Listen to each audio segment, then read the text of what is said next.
Good morning.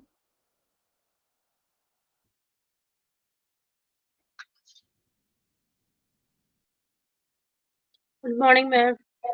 Good morning.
Good morning.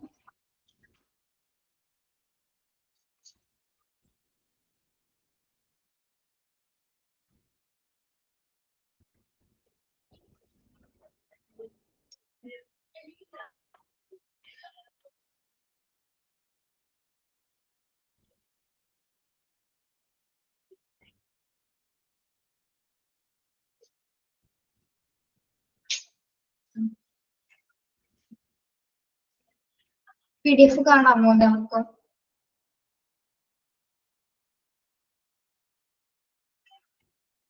കാണാമോ?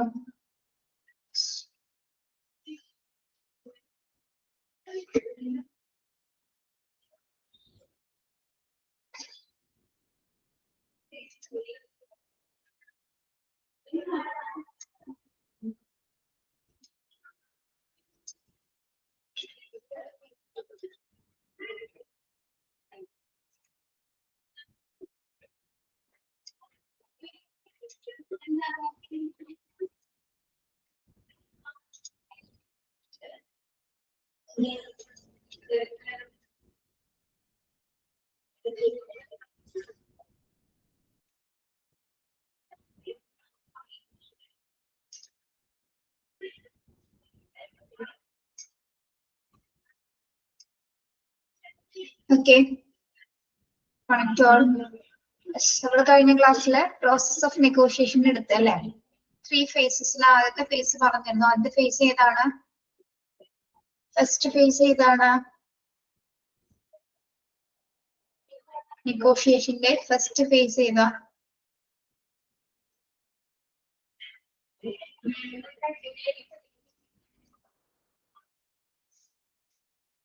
Yes, pre-negotiation phase. There steps in the correct information about materials, analysis consisting information with the other tenders, objective define how much maximum we can go, and developing of strategies and preliminary tactics.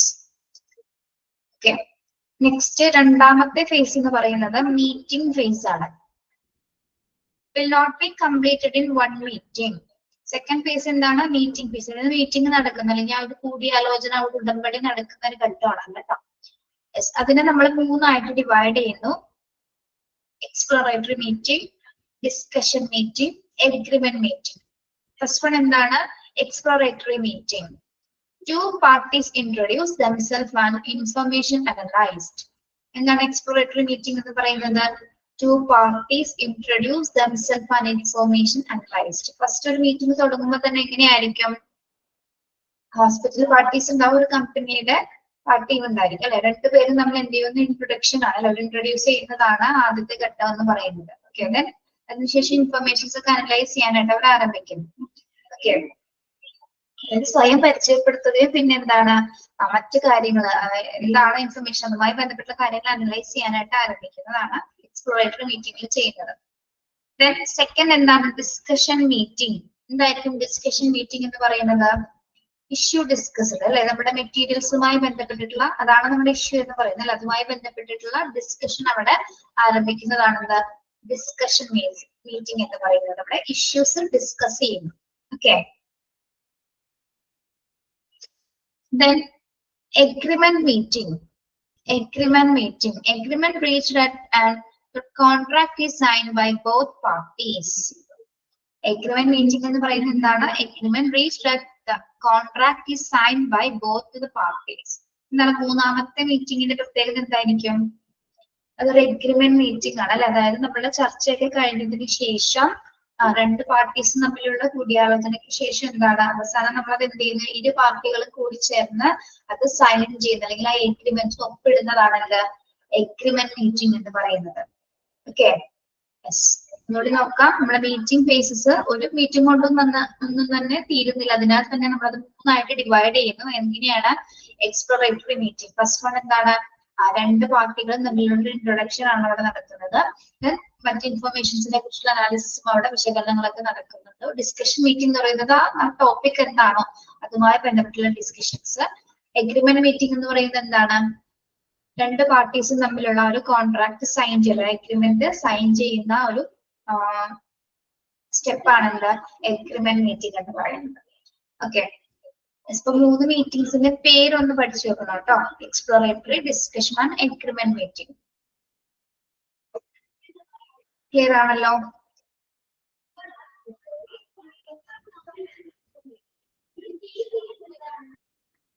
Clear?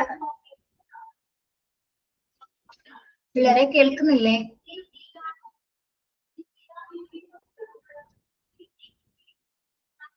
Yes, okay. Then അടുത്തത് post negotiation phase of executive phase. മൂന്നാമത്തെ മൂന്ന് face ഉണ്ടെന്നാണ് നമ്മൾ പഠിച്ചതില്. മൂന്നാമത്തെ last face എന്ന് പറയുന്നത് എന്താണ്? Executive face ആണ്, അല്ലെങ്കിൽ എഗ്രിമെന്റ് നമ്മൾ ക്യാരി ഔട്ട് ചെയ്യുന്ന ഒരു ഘട്ടമാണ്. അതായത് എഗ്രിമെന്റ് നടപ്പിലാക്കുന്ന ഘട്ടമാണ് എന്ത്? ഓൾറെഡി സൈൻ ചെയ്തതിനു ശേഷം ബാക്കിയുള്ള സ്റ്റെപ്സുകൾ എന്തൊക്കെയാണ് എക്സിക്യൂട്ടീവ് ഫേസിൽ വരുന്നത്? To place the purchase order. നമ്മൾ എന്ത് ചെയ്യും? എഗ്രിമെന്റ് സൈൻ ചെയ്തതിനു ശേഷം എന്ത് കൊടുക്കുന്നു? പർച്ചേസ് ഓർഡർ കൊടുക്കുന്നു അല്ലെ. To place the purchase order. Then inspection at the source. Inspection at the source. എന്താണ് inspection at the source എന്ന് ഉദ്ദേശിക്കുന്നത്?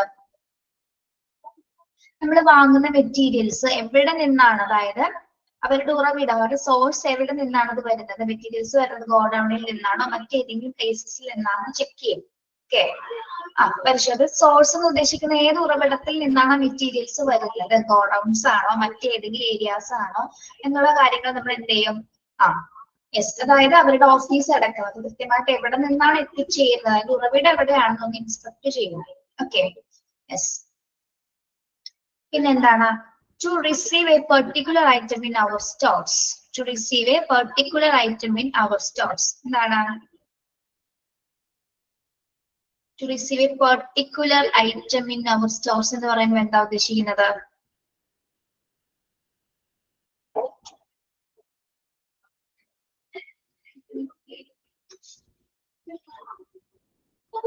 എക്സിക്യൂട്ടീവ് ഫേസിൽ വരുന്ന ഒരു സ്റ്റെപ്പ് ആണത്. To receive a particular item in our stores.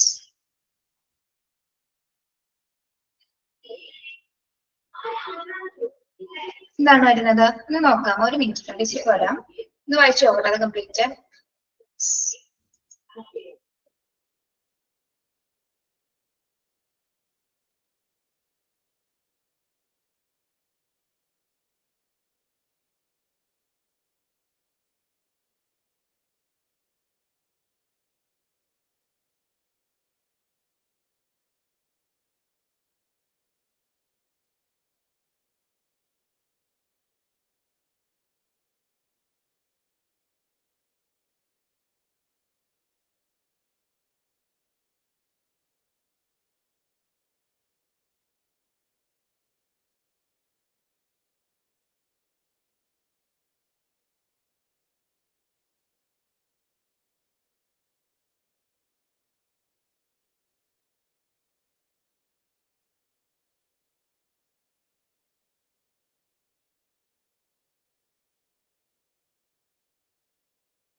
Okay.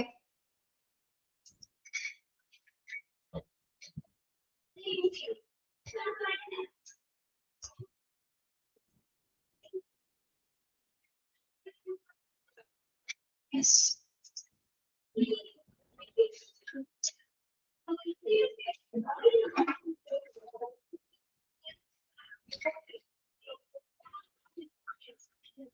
Yes. Okay. Executive ഫേസസിലെ കാര്യങ്ങളാണ് നമ്മൾ പറഞ്ഞുകൊണ്ടിരിക്കുന്നത്. ആദ്യം പർച്ചേസ് ഓർഡർ കൊടുക്കുന്നു, പിന്നെ എന്താണ് ഏത് സോഴ്സിൽ നിന്നാണ് നമ്മൾ ഇൻസ്പെക്ട് ചെയ്യുന്നു. മൂന്നാമത്തെ സ്റ്റെപ്പ് എന്താണ്? To receive a particular item in our stores. നമ്മുടെ സ്റ്റോറിലേക്ക് എന്താണ് അവരിൽ നിന്ന് ഒരു പെർട്ടിക്കുലർ ഐറ്റം നമ്മൾ പർച്ചേസ് ചെയ്യും. ഓക്കെ, ഏതെങ്കിലും പെർട്ടിക്കുലർ ആയിട്ടൊരു ഐറ്റം, ഏതെങ്കിലും ഒരു ഐറ്റം മാത്രം എന്താണ് അത് നമ്മൾ റിസീവ് ചെയ്യുന്നു. ഓക്കെ, അതായത് ഹോസ്പിറ്റലിൽ ഏതെങ്കിലും ഒരു മെറ്റീരിയൽസ് ആയിരിക്കാം, അത് ഏതെങ്കിലും അതൊരു ഇന്ന ഐറ്റം എന്ന് പറയുന്നില്ല, ജസ്റ്റ് ഏതെങ്കിലും ഒരു ഐറ്റം നമ്മൾ എന്ത് ചെയ്യും, നമ്മൾ റിസീവ് ചെയ്യുന്നു. ഓക്കെ, അതിനുശേഷം നെക്സ്റ്റ് സ്റ്റെപ്പ് എന്താണ്? Inspection at our premises. നമ്മൾ വാങ്ങിയ നമ്മൾ പെർട്ടിക്കുലർ ആയിട്ട് ഒരു ഉപകരണം വാങ്ങിച്ചു എന്ന് പറഞ്ഞില്ലേ, ഒരു മെറ്റീരിയൽ എടുത്തിട്ടുണ്ടെന്ന് പറഞ്ഞില്ലേ, അതിന്റെ ഇൻസ്പെക്ഷൻ ചെയ്യും. അതായത് ഇൻസ്പെക്ഷൻ അറ്റ് അവർ പ്രിമൈസസ്. നമ്മൾ ഹോസ്പിറ്റലിൽ അത് കൊണ്ട് മെറ്റീരിയൽസ് ഹോസ്പിറ്റലിൽ എത്തിയതിനു ശേഷം നമ്മൾ എന്ത് ചെയ്യും? ആ റിസീവ് ചെയ്ത ഐറ്റംസ് എല്ലാം തന്നെ ആ റിസീവ് ചെയ്തിരിക്കുന്ന ഐറ്റംസിൽ എന്തെങ്കിലും ഡാമേജസ് ഉണ്ടോ, ക്വാളിറ്റി കുറവുണ്ടോ, ക്വാണ്ടിറ്റി കുറവുണ്ടോ എന്ന് നമ്മളൊന്ന് അനലൈസ് ചെയ്യും ഹോസ്പിറ്റലിൽ കൊണ്ടുവന്നതിന് ശേഷം. ഓക്കെ, ദെൻ അതിനുശേഷമാണ് എന്ത് ചെയ്യുന്നത്? ഡാമേജസ് ഒക്കെ ഉണ്ടെങ്കിൽ നമ്മൾ അതിനെ റിജക്ട് ചെയ്യും. നോർമൽ ക്വാണ്ടിറ്റി ഉള്ള ഉപകരണങ്ങളാണെങ്കിൽ എന്ത് ചെയ്യും? അത് നമ്മൾ ആക്സെപ്റ്റ് ചെയ്യും. ഓക്കെ, അതായത് നമ്മൾ റിസീവ് ചെയ്തിരിക്കുന്ന ഏതെങ്കിലും ഒരു പെർട്ടിക്കുലർ ഐറ്റംസ് നമ്മൾ കൊണ്ടുവന്നതിന് ശേഷം ഒന്നുകൂടി ഇൻസ്പെക്ട് ചെയ്യുന്ന സമയത്ത് എന്തെങ്കിലും ഡാമേജസ് ഒക്കെ ഉണ്ടെങ്കിൽ അതിനെ നമ്മൾ റിജക്ട് ചെയ്യും. അല്ലെങ്കിൽ എന്താണ് കുഴപ്പമൊന്നുമില്ലാത്ത ഐറ്റംസ് ആണെങ്കിൽ എന്ത് ചെയ്യും? ഇത് ആക്സെപ്റ്റ് ചെയ്യും. ഓക്കെ, ഇനി നെക്സ്റ്റ് വൺ എന്താണ്? Recording stock register. ആ പെർട്ടിക്കുലർ ഐറ്റംസുമായി ബന്ധപ്പെട്ട കാര്യങ്ങൾ നമ്മൾ എന്ത് ചെയ്യും? സ്റ്റോക്ക് രജിസ്റ്റേഴ്സിൽ റെക്കോർഡ് ചെയ്യുന്നു. ഏത് ഐറ്റംസ് ആണ് നമ്മൾ എടുത്തിരിക്കുന്നത് അതുമായി ബന്ധപ്പെട്ടിട്ടുള്ള കാര്യങ്ങൾ, എത്ര ക്വാണ്ടിറ്റിയിലാണ്, ഏത് സമയത്താണ് എടുത്തിരിക്കുന്നത്, അതിന്റെ പ്രൈസ്, കാര്യങ്ങളെല്ലാം തന്നെ നമ്മൾ സ്റ്റോക്ക് രജിസ്റ്റേഴ്സിൽ റെക്കോർഡ് ചെയ്യുന്നു. Okay, then installing capital equipment or storing. Installing capital equipment or storing എന്ന് പറഞ്ഞാൽ എന്താ? Installing capital equipment or storing. Capital equipments എന്ന് പറഞ്ഞാൽ എന്താണ്? നമ്മുടെ സ്ഥിരമായിട്ടൊരു അസറ്റ് ആണ് അല്ലെ, ഏറ്റവും വിലപിടിപ്പുള്ള ഒരു അസറ്റ് ആയിരിക്കും ക്യാപിറ്റൽ എക്യുപ്മെന്റ്സ് എന്ന് പറയുന്നത്. ഇപ്പൊ നമ്മുടെ സ്കാനിങ് മെഷീൻസ് അല്ലെങ്കിൽ ഓട്ടോക്ലേവ്സ് ഒക്കെ, അതിന്റെയൊക്കെ ഇൻസ്റ്റാളേഷൻ ആയിരിക്കും പിന്നെ നടക്കുന്നത്.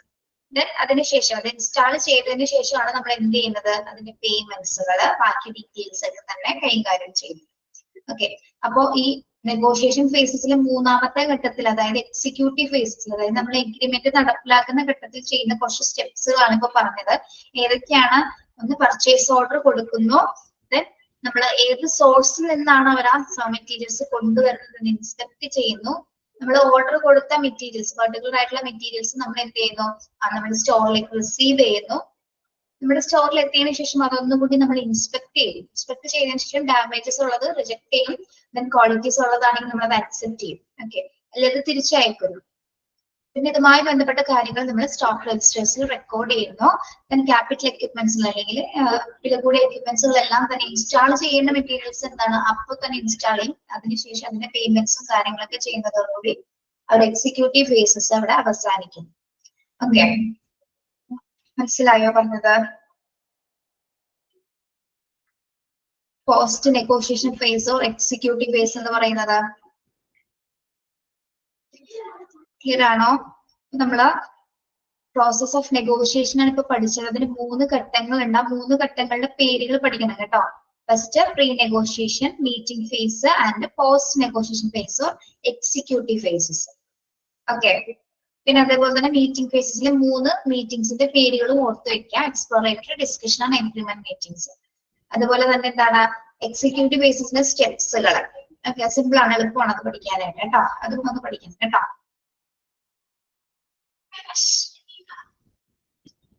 ഇനി നെക്സ്റ്റ് വരുന്നത് പർച്ചേസിംഗ് പ്രൊസീജിയർ ആണ് നമ്മൾ പഠിക്കുന്നത് കേട്ടോ. Purchasing procedures. ഫസ്റ്റ് എന്താണ് പർച്ചേസിംഗ് പ്രൊസീജിയറിന് ഫസ്റ്റ് പറയുന്നത് പർച്ചേസ് റിക്വസിഷൻ ആണ്. Second one purchase enquiry, then quotation from the supplier, comparative statement compared with the different quotations, and purchase order, invoice, bill. ഈ പർച്ചേസിങ്ങിന്റെ പ്രൊസീജിയറുകളാണ് നമ്മൾ ഇനി പഠിക്കുന്നത്. ഏതൊക്കെ പ്രൊസീജിയറിലൂടെയാണ് നമ്മൾ ഒരു പർച്ചേസ് നടത്തുന്നത്. ഓക്കെ, ഫസ്റ്റ് വരുന്നത് എന്താണ്, പർച്ചേസ് റിക്വസിഷൻ ആണ്. റിക്വസിഷൻ മീൻസ് എന്താണ്, റിക്വസ്റ്റ് ചെയ്യാൻ പറയുന്നത് ആവശ്യപ്പെടൽ അല്ലെങ്കിൽ അഭ്യർത്ഥിക്കലാണ് അല്ലെ. യെസ്, പർച്ചേസ് റിക്വസിഷൻ എന്ന് പറയുന്നത് പർച്ചേസ് അത് ആവശ്യപ്പെടൽ അല്ലെങ്കിൽ അഭ്യർത്ഥിക്കൽ എന്നാണ് ഫസ്റ്റ് പ്രൊസീജിയർ എന്ന് പറയുന്നത്. എന്താണ്, received from use department to the purchasing department. It consists of quantity of material, specification of material, date in which the item should be received. First purchase requisition വരുന്ന കാര്യങ്ങൾ എന്തൊക്കെയാണ്? ഒരു ഹോസ്പിറ്റൽ, ഒരു ഡിപ്പാർട്ട്മെന്റിൽ എന്തെങ്കിലും സാധനങ്ങൾ വേണമെങ്കിൽ, മെറ്റീരിയൽസ് വേണമെങ്കിൽ അവരാണ് പർച്ചേസ് ഡിപ്പാർട്ട്മെന്റിന് ആ റിക്വസിഷൻ കൊടുക്കുന്നത് അല്ലെ. ഹോസ്പിറ്റലിനെ സംബന്ധിച്ചിടത്തോളം ഡിഫറെന്റ് ഡിപ്പാർട്ട്മെന്റ്സ് ഉണ്ടല്ലേ. അപ്പൊ ഓരോ ഡിപ്പാർട്ട്മെന്റ്സിന് എന്തൊക്കെ മെറ്റീരിയൽസ് വേണം, ഏതൊക്കെ ക്വാണ്ടിറ്റിയിൽ വേണം, ഏതൊക്കെ സ്പെസിഫൈഡ് ആയിട്ടുള്ള മെറ്റീരിയൽസ് വേണം, ഏത് ഡേറ്റിൽ അവർക്ക് അത് കിട്ടണം എന്നുള്ള അഭ്യർത്ഥനകൾ കൊടുക്കുന്നത് ആരായിരിക്കും? ഓരോരോ ഡിപ്പാർട്ട്മെന്റ്സ് ആയിരിക്കും. ഓക്കെ, അതായത് ആ മെറ്റീരിയൽസ് ഉപയോഗിക്കുന്ന യൂസർ ഡിപ്പാർട്ട്മെന്റ് ഏതാണോ അവരാണ് പർച്ചേസ് ഡിപ്പാർട്ട്മെന്റിന് എന്ത് കൊടുക്കുന്നത്, പർച്ചേസ് റിക്വസിഷൻ അല്ലെങ്കിൽ ഒരു മെറ്റീരിയൽ പർച്ചേസ് ചെയ്യാനായിട്ടുള്ള അഭ്യർത്ഥന കൊടുക്കുന്നത്. മനസ്സിലായോ? എന്താണ് പർച്ചേസ് റിക്വസിഷൻ എന്ന് പറയുന്നത്? ഒരു ഡിപ്പാർട്ട്മെന്റിൽ ഒരു സാധനം, ഒരു മെറ്റീരിയൽ ആവശ്യമാണെങ്കിൽ അത് ആവശ്യപ്പെടുന്ന പ്രക്രിയയാണ് ഫസ്റ്റ് അല്ലെ. അവരാദ്യം നമുക്ക് ഇന്ന മെറ്റീരിയൽ തീർന്നു, നമുക്കത് വേണമെന്നാണ് ആദ്യം പറയുന്നത്.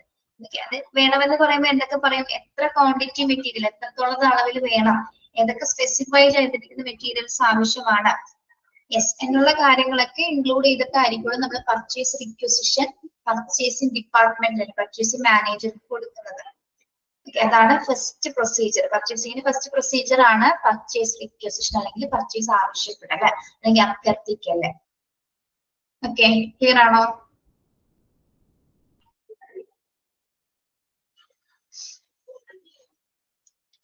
നെക്സ്റ്റ് വൺ എന്താണ്, പർച്ചേസ് എൻക്വയറി. നമ്മളിപ്പോ റിക്വസ്റ്റ് ചെയ്തു, നെക്സ്റ്റ് എന്താ നോക്കുന്നത്, purchase enquiry. From purchase department to the supplier include lead time, quantity, specification. Purchase enquiry എന്ന് പറയുമ്പോൾ എന്താണ്, from purchase department to the supplier include lead time, quantity and specification. നമ്മൾ purchase enquiry നടത്താന്ന് പറഞ്ഞാൽ അന്വേഷണങ്ങളാണ് അല്ലെ. നമ്മളൊരു മെറ്റീരിയൽ ഓർഡർ ചെയ്തിട്ടുണ്ട്, അത് എപ്പോഴാണ് എത്തിച്ചേരുന്നത്, എത്ര ലീഡ് ടൈം എടുക്കും. ലീഡ് ടൈം ഇന്നലെ നമ്മൾ പഠിച്ചു. ലീഡ് ടൈം എന്ന് പറയുന്നത് എന്താണ്? ലീഡ് ടൈം എന്താണെന്നാണ് പഠിച്ചത്? ലീഡ് ടൈം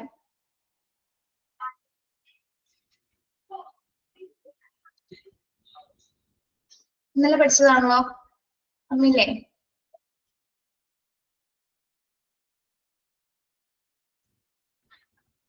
ടൈം ഗ്യാപ്പ് ആണ്. നമ്മൾ ഓർഡർ ചെയ്തിട്ട് അത് എപ്പോഴാണ് എത്തിച്ചേരുന്നത്, ആ ഒരു ടൈം ഗ്യാപ്പ് ആണ് ലീഡ് ടൈം എന്ന് പറയുന്നത് അല്ലെ. മെറ്റീരിയൽ കിട്ടുന്നത് വരെയുള്ള ആ ഒരു സമയം, ആ ഒരു ടൈം ഗ്യാപ്പ് പീരീഡിനെയാണ് നമ്മൾ ലീഡ് ടൈം എന്ന് പറയുന്നത്. ഓക്കെ, അപ്പൊ പർച്ചേസ് എൻക്വയറിയുടെ ഭാഗമായിട്ട് നമ്മൾ ആദ്യം നോക്കുന്നത് എന്താണ്? യെസ്, എന്തൊക്കെ അന്വേഷിക്കും? ലീഡ് ടൈം എപ്പോഴാണ്, എപ്പോഴാണ് എത്തിച്ചേരുന്നത്, എത്രത്തോളം ക്വാണ്ടിറ്റിയിൽ ഉണ്ടാവും, സ്പെസിഫൈ ചെയ്തിരിക്കുന്ന മെറ്റീരിയൽസ് എല്ലാം കൃത്യമായിട്ട് ഉണ്ടായിരിക്കുമോ എന്നുള്ള കാര്യങ്ങളൊക്കെ നമ്മൾ അവിടെ ചോദിച്ചറിയുന്നത്. ഓക്കെ, അതാണ് പർച്ചേസ് എൻക്വയറി എന്ന് പറയുന്നത്. Next, quotations from the supplier to purchase department include price of material and quantity etc. Next one, quotations എന്നാണ് പറയുന്നത്. എന്താണ് quotations എന്ന് പറയുന്നത്? ആരിൽ നിന്നാണ് നമ്മൾ quotations സ്വീകരിക്കുന്നത്? കരാറാണ് അല്ലെ. quotations എന്ന് പറയുന്നത് എന്താണ്? കരാർ. ഡിഫറെന്റ് ടൈപ്സ് ഓഫ് കരാറുകൾ ഉണ്ടായിരിക്കും. അതിൽ നമ്മൾക്ക് ഓരോ കരാറിലും എന്തുണ്ടാണ്, പല പല പ്രൈസും കാര്യങ്ങളൊക്കെ ആയിരിക്കും വരുന്നത് അല്ലെ. യെസ്, അതായത് പ്രൈസിൽ വ്യത്യാസം ഉണ്ടാവും, മെറ്റീരിയൽസിൽ, അതിൽ ക്വാണ്ടിറ്റീസിലൊക്കെ എന്താണ് ഓരോ കരാർ അടിസ്ഥാനത്തിൽ വ്യത്യാസം വരും. ഓക്കെ, അപ്പൊ അത് ഏത് കരാറാണ് നമുക്ക് അവിടെ നിന്ന് ചൂസ് ചെയ്യാൻ പറ്റും, ഏത് കൊട്ടേഷൻസ് ആണ് വേണ്ടതെന്ന് നമുക്ക് അവിടെ ചൂസ് ചെയ്യാനായിട്ട് സാധിക്കും. ഇനി അതിനുശേഷം എന്താണ്? Comparative statement compare different quotations. ഇപ്പൊ പല കമ്പനീസിന്റെ പല പല കരാറുകൾ ഉണ്ടായിരിക്കും. അതിൽ നമുക്ക് ഏറ്റവും യോജിച്ചത് മാത്രം നമുക്ക് തിരഞ്ഞെടുക്കാം. അതായത് നമുക്ക് പറ്റാവുന്ന റീസണബിൾ ആയിട്ടുള്ള ഒരു പ്രൈസിലുള്ള ഒരു കരാർ മാത്രം നമുക്ക് തിരഞ്ഞെടുക്കാവുന്നതാണ്. ഓക്കെ, അതായത് പല കൊട്ടേഷൻസ് ഉണ്ടായിരിക്കും, പല പല കരാറുകൾ ഉണ്ടാവും. അതിൽ ഏറ്റവും നമുക്ക് സൂട്ടബിൾ ആയിട്ടുള്ള കൊട്ടേഷൻ ഏതാണോ അത് നമ്മൾ സ്വീകരിക്കണം. ഓക്കെ, അത് യോജിച്ചത് നമ്മൾ സെലക്ട് ചെയ്യും. അതാണ് comparative statement compare different quotation. മറ്റു കൊട്ടേഷൻസ് ഒക്കെ നമ്മൾ കമ്പയർ ചെയ്ത് നോക്കുമ്പോൾ അതിൽ ഏറ്റവും അനുയോജ്യമായിട്ട് അല്ലെങ്കിൽ നമുക്ക് ഏറ്റവും റീസണബിൾ ആയിട്ട് കിട്ടുന്ന കൊട്ടേഷൻ ഏതാണോ അത് നമ്മൾ സെലക്ട് ചെയ്യും. ഓക്കെ, മനസ്സിലായോ പറഞ്ഞത്?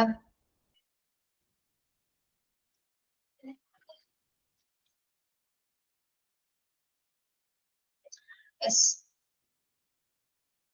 ഒന്നും കൂടി നോക്കാം. മുകളിലേക്ക് ഒന്ന് പോയേ. പർച്ചേസിംഗ് പ്രൊസീജിയറിന്റെ ഫസ്റ്റ് പ്രൊസീജിയർ എന്താണ്? പർച്ചേസ് നമ്മൾ റിക്വസ്റ്റ് ചെയ്യും അല്ലെ. നമുക്ക് ആവശ്യമുള്ള മെറ്റീരിയൽ എന്താണോ അത് വേണമെന്നുള്ള അഭ്യർത്ഥനയാണ് ആദ്യം കൊടുക്കുന്നത്. എത്ര ക്വാണ്ടിറ്റിയിൽ വേണം, ഏതൊക്കെ സ്പെസിഫൈഡ് ആയിട്ടുള്ള മെറ്റീരിയൽസ് വേണം എന്നുള്ള കാര്യം, ഇത്ര ഡേറ്റിൽ നമുക്ക് കിട്ടണമെന്ന് നമ്മൾ എന്ത് ചെയ്യും? ആദ്യം റിക്വസ്റ്റ് ചെയ്യും ഓരോ ഡിപ്പാർട്ട്മെന്റ്സ്. അതിനുശേഷം എന്താണ്? പിന്നെ അവർ എൻക്വയറീസ് നടത്തും, ഏത് സമയത്ത് എത്തിച്ചേരും, എത്ര ക്വാണ്ടിറ്റിയിലാണെന്നുള്ളത് എത്തിച്ചേരുന്നതൊക്കെ ഒരു അന്വേഷണങ്ങൾ എൻക്വയറീസ് നടത്തുന്നു. പിന്നെ കൊട്ടേഷൻസ് സ്വീകരിക്കുന്നു. അതായത് കരാർ അടിസ്ഥാനത്തിൽ ഏത് കൊട്ടേഷൻസ് ആണോ നമുക്ക്, അതായത് പ്രൈസും മെറ്റീരിയൽസും ക്വാണ്ടിറ്റിയുമായി ബന്ധപ്പെട്ടുള്ള കൊട്ടേഷൻസ് നമ്മൾ പർച്ചേസ് ഡിപ്പാർട്ട്മെന്റ് സ്വീകരിക്കുന്നു. ഇനി കൊട്ടേഷൻ സ്വീകരിക്കുന്ന സമയത്ത് ഒരുപാട് കരാറുകൾ ഉണ്ടായിരിക്കും. കരാറുകൾ ഏറ്റവും സ്യൂട്ടബിൾ ആയിട്ട് നമുക്ക് കമ്പയർ ചെയ്ത് നോക്കുമ്പോൾ നമുക്ക് അത് താങ്ങാൻ പറ്റുന്ന, അല്ലെങ്കിൽ നമുക്ക് സ്യൂട്ടബിൾ ആയിട്ടുള്ള കരാറുകൾ ഏതാണോ അത് മാത്രം നമുക്ക് സെലക്ട് ചെയ്യുന്നു. Okay, yes. സെലക്ട് ചെയ്തതിനു ശേഷമാണ് നമ്മൾ എന്ത് ചെയ്യുന്നത്? പർച്ചേസ് ഓർഡർ പറയുന്നത്. Okay, purchase order is A legal document. Purchase order എന്ന് പറയുന്നത് എന്താണ്? ഇതൊരു ലീഗൽ ആയിട്ടുള്ള ഡോക്യുമെന്റ് ആണ്. ആരൊക്കെ തമ്മിലുള്ള ലീഗൽ ഡോക്യുമെന്റ് ആണ്? Between purchase department and the supplier. Purchase ഡിപ്പാർട്ട്മെന്റും സപ്ലയറും തമ്മിലുള്ള ഒരു ലീഗൽ ആയിട്ടുള്ള ഒരു ഡോക്യുമെന്റിനെയാണ് നമ്മൾ എന്ത് പറയുന്നത്? പർച്ചേസ് ഓർഡർ എന്ന് പറയുന്നത്. ഒരു ഡോക്യുമെന്റ്സ് ആണ് കേട്ടോ, ലീഗലി ആയിട്ടുള്ള ഒരു ഡോക്യുമെന്റ് ആണ് ഇത് പർച്ചേസ് ഓർഡർ. ആദ്യത്തെ പോയിന്റ് ഒന്ന് അണ്ടർലൈൻ ചെയ്തേ. ആദ്യത്തെ പോയിന്റ് ഒന്ന് അണ്ടർലൈൻ ചെയ്യാമോ?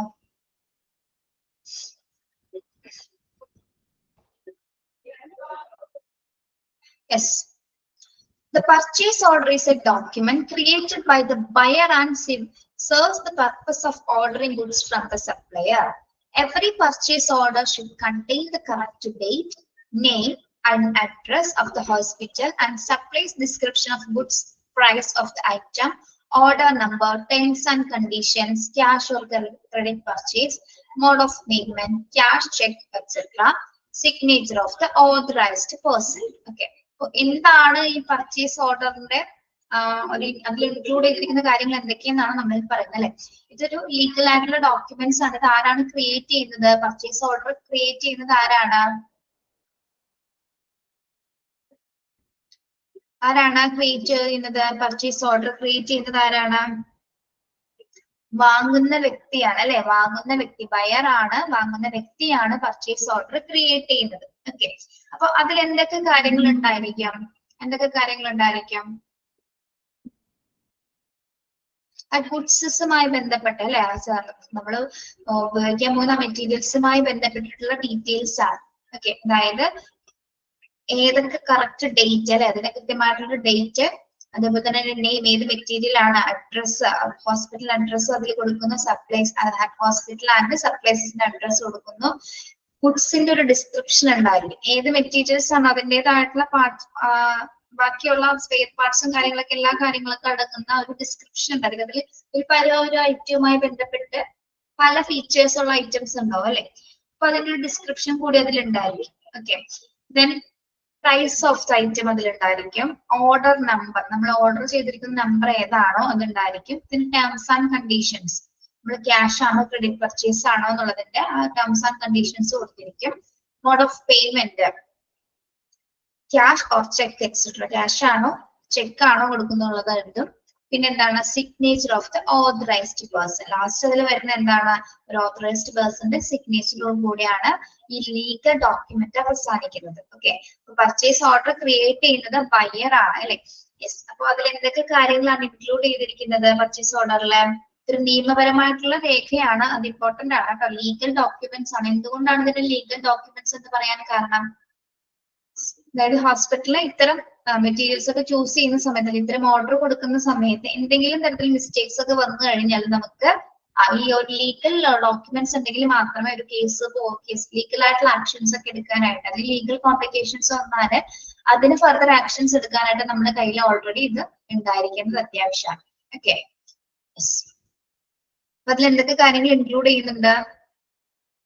കറക്റ്റ് ഡേറ്റ് ഉണ്ടായിരിക്കും, name, address of the hospitals, പിന്നെ ഗുഡ്സിന്റെ ഡിസ്ക്രിപ്ഷൻ ഉണ്ടായിരിക്കും, പ്രൈസ് ഓഫ് ദ ഐറ്റം ഉണ്ടാവും, order number, terms and conditions, mode of payment and authorised പേഴ്സന്റെ ഒരു സിഗ്നേച്ചർ കൂടി അടങ്ങുന്നതാണ് എന്ത്, പർച്ചേസ് ഓർഡർ എന്ന് പറയുന്നത്, ഈ ഒരു ലീഗൽ ഡോക്യുമെന്റ്സ് എന്ന് പറയുന്നത്.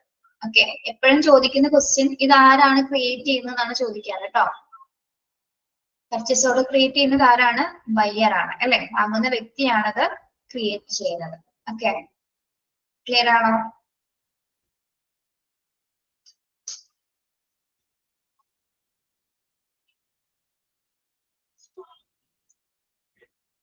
മനസ്സിലായില്ലേ പിള്ളേരെ?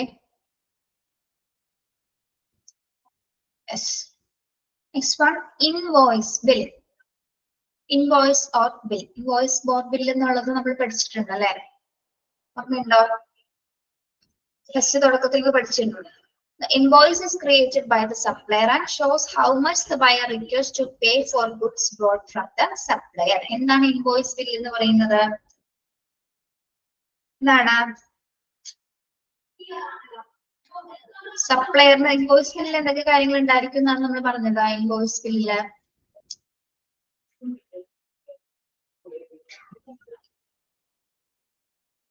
ഇൻവോയ്സ് ബില്ലിൽ എന്തൊക്കെ കാര്യങ്ങൾ ഉണ്ടായിരിക്കും എന്നാണ് പഠിച്ചത്? പർച്ചേസിന്റെ ഫുൾ ഡീറ്റെയിൽസ് ഉണ്ടായിരിക്കും അല്ലെ. ഇപ്പൊ ഇവിടെ പറയുന്നത് എന്താണ്? ഇൻവോയ്സ് ബിൽ ആരാണ് ക്രിയേറ്റ് ചെയ്യുന്നത്? By the supplier and shows how much the buyer requires to pay for goods bought from the supplier. അതായത് നമ്മൾ വിതരണക്കാരൻ അല്ലെ, സപ്ലയർക്ക് നമ്മൾ എത്ര രൂപ നൽകണം എന്നുള്ളതാണ് ഈ ഇൻവോയ്സ് ബില്ലിൽ നമ്മൾ കാണിക്കുന്നത്. ഓക്കെ, ഇത് ക്രിയേറ്റ് ചെയ്യുന്നത് ആരാണ്? സപ്ലയർ ആണ്. ഇവിടെ നമ്മൾ എന്താണ് കാണിക്കേണ്ടത്? show how much the buyer required to pay for goods bought from the supplier. നമ്മൾ എത്ര രൂപ സപ്ലയറിന് നൽകണം എന്നുള്ളതാണ് അവിടെ നമ്മൾ ഇൻവോയ്സ് ബില്ലിൽ കാണിക്കുന്നത്. ഓക്കെ, ഇത് പർച്ചേസ് ഓർഡറുമായി ബന്ധപ്പെട്ട പ്രൊസീജിയറിൽ വരുന്നതാണ് കേട്ടോ ഈ ഒരു ഇൻവോയ്സ് ഓർ ബിൽ എന്ന് പറയുന്നത്.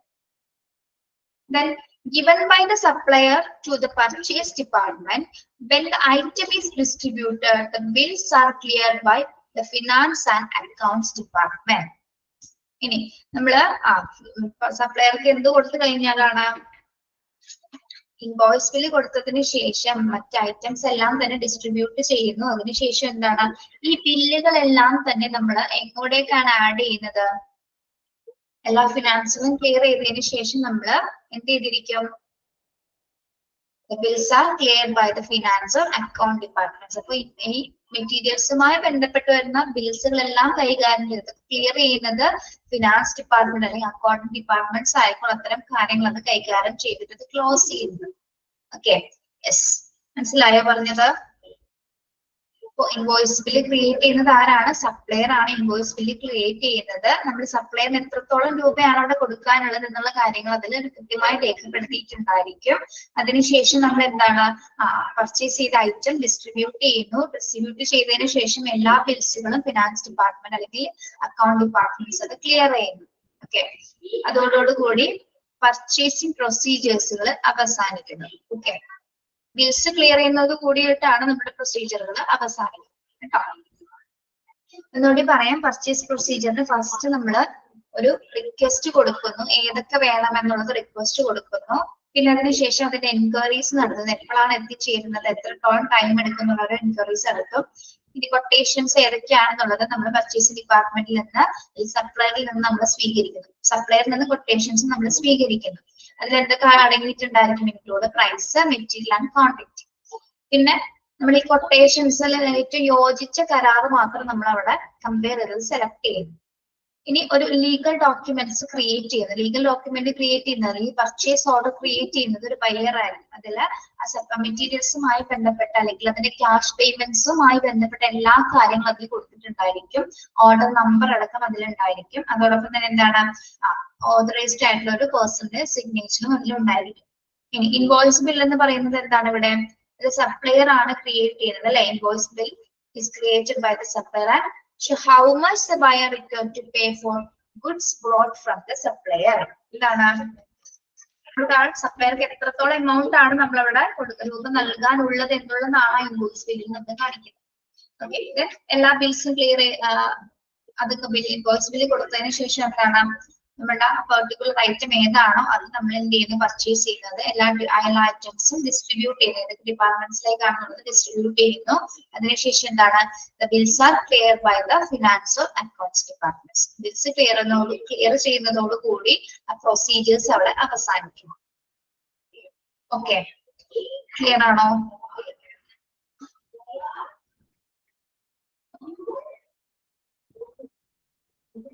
യെസ്.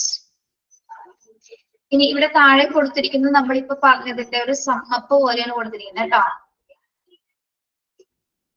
നമ്മൾ ഇത്രയും ഡീറ്റെയിൽ ആയിട്ട് പറഞ്ഞ കാര്യങ്ങൾ ഒന്ന് ചുരുക്കിയാണ് ഇവിടെ കൊടുത്തിരിക്കുന്നത്. Entire purchasing procedure divided into 3. ഇനിയാണ് ഒന്ന് pre purchase system, purchase requisition, purchase enquiry, receiving the quotations and comparative statement. നമ്മൾ ഫസ്റ്റ് പഠിച്ച കാര്യങ്ങളിൽ അതിൽ വരുന്നത്, അതായത് പ്രീ പർച്ചേസ് സിസ്റ്റത്തിൽ എന്തൊക്കെ, അതായത് പർച്ചേസിന് മുൻപ് എന്തൊക്കെ വരുന്നുണ്ട്? പർച്ചേസിന് നമ്മൾ ആദ്യം റിക്വസ്റ്റ് കൊടുക്കുന്നു, അതിന്റെ എൻക്വയറീസ് നടത്തുന്നു, കൊട്ടേഷൻസ് റിസർവ് ചെയ്യുന്നു, അതിനെ നമ്മൾ കമ്പയർ ചെയ്തിട്ട് നമുക്ക് യോജിച്ച കൊട്ടേഷൻ നമ്മൾ സ്വീകരിക്കുന്നു. ഓക്കെ, അതിനുശേഷം എന്താണ്, ordering system, preparation of purchase order and follow up. നമ്മളവിടെ പർച്ചേസ് ഓർഡർ ക്രിയേറ്റ് ചെയ്യുന്നു അല്ലെ. അതിനുശേഷം എന്താണ്, പോസ്റ്റ് പർച്ചേസിംഗ് സിസ്റ്റത്തിൽ എന്തൊക്കെ വരുന്നു? മെറ്റീരിയൽസ് നമ്മൾ റിസീവ് ചെയ്യുന്നു, അത് ഇൻസ്പെക്ട് ചെയ്യുന്നു, അതിന്റെ പേയ്മെന്റ്സ്, ബിൽ പേയ്മെന്റ്സ് കഴിയുന്നതോടുകൂടി ആ ഒരു പ്രൊസീജിയേഴ്സ് അവസാനിക്കും. നമ്മൾ പഠിച്ച കാര്യങ്ങളൊന്ന് ഷോർട്ട് ആയിട്ട് പറഞ്ഞിരിക്കുന്നതാണ് കേട്ടോ. അതിനെ 3 രീതിയിൽ ഡിവൈഡ് ചെയ്തിരിക്കുന്നുണ്ട്. ഒന്ന് pre purchase system, ordering system ആണ് പോസ്റ്റ് പർച്ചേസിംഗ് സിസ്റ്റം. കുറച്ചും കൂടി ഒന്ന് സിമ്പിൾ ആയിട്ട് മനസ്സിലായോ? നേരത്തെ പറഞ്ഞ എക്സ്പ്ലനേഷൻസിന്റെ ഒരു ഷോർട്ട് ഫോം ആണ് ഇവിടെ കൊടുത്തിരിക്കുന്നത്. ഒന്നുകൂടി പറയണോ? എന്താ മനസ്സിലായോ നിങ്ങൾക്ക്?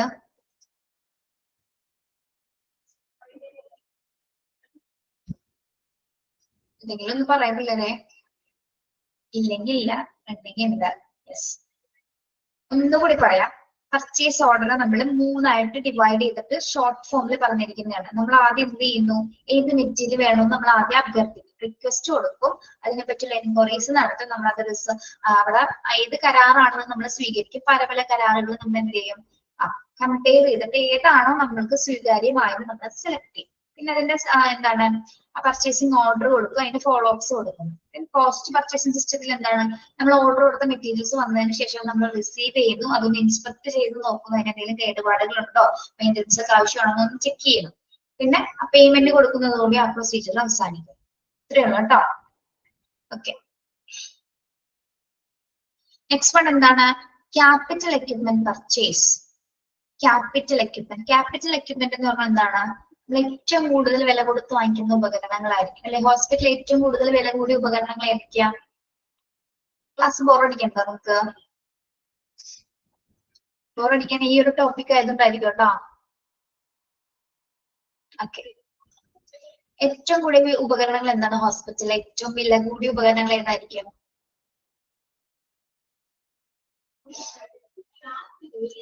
സ്കാനിങ് മെഷീൻസ് അല്ലെ. മെഡിക്കൽ റേഡിയോളജി ഡിപ്പാർട്ട്മെന്റ്സിലെ ഉപകരണങ്ങളെല്ലാം തന്നെ അത്യാവശ്യം വില കൂടിയതാണ്. പിന്നെ വേറെ ഏതൊക്കെയാണ്? OP-യിലെയോ? ഓപ്പറേഷൻ തിയേറ്റേഴ്സ്, ICU,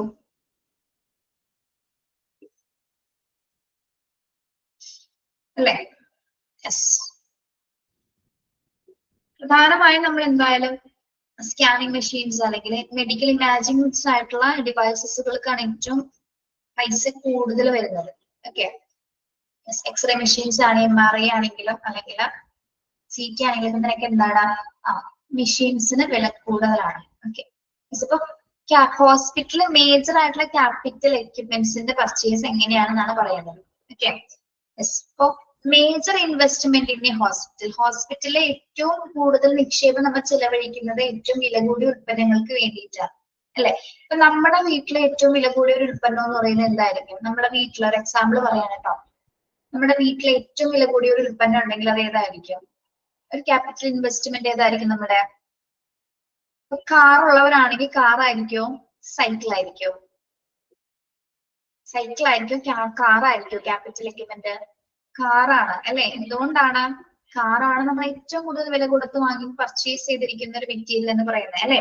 യെസ്, അത് ഇതിന്റെ ഒരു ഉദാഹരണം പറഞ്ഞു കേട്ടോ. ഹോസ്പിറ്റലിനെ സംബന്ധിച്ചിടത്തോളം മേജർ ആയിട്ടുള്ള ഒരു ഇൻവെസ്റ്റ്മെന്റ് അല്ലെങ്കിൽ ഏറ്റവും കൂടുതൽ നമ്മൾ പണം ചെലവാക്കി വാങ്ങുന്നത് എങ്ങനെയുള്ള എക്യുപ്മെന്റ്സ് ആണ്? ഏറ്റവും വില കൂടിയ ഉൽപ്പന്നങ്ങൾക്കാണ് ഹോസ്പിറ്റലിലെ ഏറ്റവും ഒരു ഇത്ര പെർസെന്റേജ് തന്നെ ബഡ്ജറ്റ് തയ്യാറാക്കിയിരിക്കുന്നത് എന്തിനാണ്? അത്ര ഉപകരണങ്ങൾ വാങ്ങിക്കാൻ വേണ്ടിയിട്ടാണ് അല്ലെ. അത് ക്യാപിറ്റൽ എക്യുപ്മെന്റ് പർച്ചേസ് ചെയ്യാൻ വേണ്ടിയിട്ടാണ് ഹോസ്പിറ്റലിൽ ഏറ്റവും ഭൂരിഭാഗം പൈസ നമ്മൾ ചിലവാക്കുന്നത്.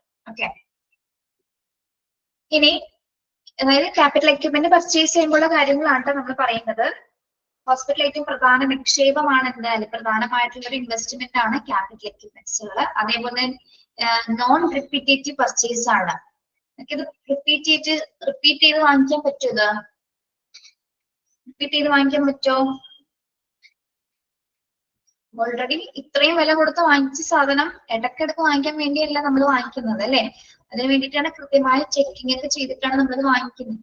Okay, yes. അപ്പൊ ഒരിക്കലും ക്യാപിറ്റൽ എക്യുപ്മെന്റ്സ് നമ്മൾ ഒരിക്കലും എന്താണ് റിപ്പീറ്റേറ്റീവ് ആയിട്ടുള്ള രീതിയിൽ പർച്ചേസ് ചെയ്യാൻ പറ്റുന്ന തരത്തിലുള്ള മെറ്റീരിയൽസുകളല്ല. ഓക്കെ, നോൺ റിപ്പീറ്റേറ്റീവ് പർച്ചേസ് ആണ് അതിൽ വരുന്നത്. പിന്നെ എന്താണ്? Include the major operations of the hospital. Capital equipments ആണ് ഹോസ്പിറ്റലിനെ സംബന്ധിച്ചിടത്തോളം മേജർ ആയിട്ടുള്ള ഓപ്പറേഷൻസ് കൈകാര്യം ചെയ്യുന്നത് അല്ലെ. ആണോ? അതായത് സ്കാനിങ് മെഷീൻസ്, ഓട്ടോക്ലേവ്സ് തുടങ്ങിയ എല്ലാ സപ്ലൈസസും അത്തരം വില കൂടിയ ഉപകരണങ്ങളാണ് ഹോസ്പിറ്റലിലെ പ്രധാനപ്പെട്ട മേജർ ആയിട്ടുള്ള ഓപ്പറേഷൻസുകൾ കൈകാര്യം ചെയ്യുന്നത്. Okay, yes.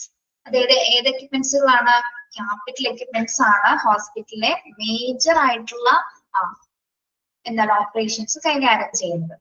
Then, in case of financial or accounting terms, capital equipment is called a fixed asset. Fixed asset എന്ന് നിങ്ങൾ കേട്ടിട്ടുണ്ടാവും അല്ലെ. ഇവിടെ എന്താ പറയുന്നത്? In case of financial or accounting terms capital എക്യുപ്മെന്റിന് പറയുന്നത് നമ്മൾ ഫിക്സഡ് അസറ്റ് എന്നാണ്. അതായത് ക്യാപിറ്റൽ എക്യുപ്മെന്റിന് പറയുന്ന മറ്റൊരു പേരാണ് സ്ഥിര ആസ്തി എന്നൊക്കെ നമ്മൾ മലയാളത്തിൽ പറയുന്നെങ്കിൽ ഫിക്സഡ് എക്യുപ്മെന്റ്. ഓക്കെ, എന്തുകൊണ്ടാണ് അതിനെ ഫിക്സ്ഡ് അസറ്റ് എന്ന് പറയാൻ കാരണം? സ്ഥിര നിക്ഷേപം അല്ലെങ്കിൽ സ്ഥിര ആസ്തി എന്ന് പറയാൻ കാരണം എന്താണ്?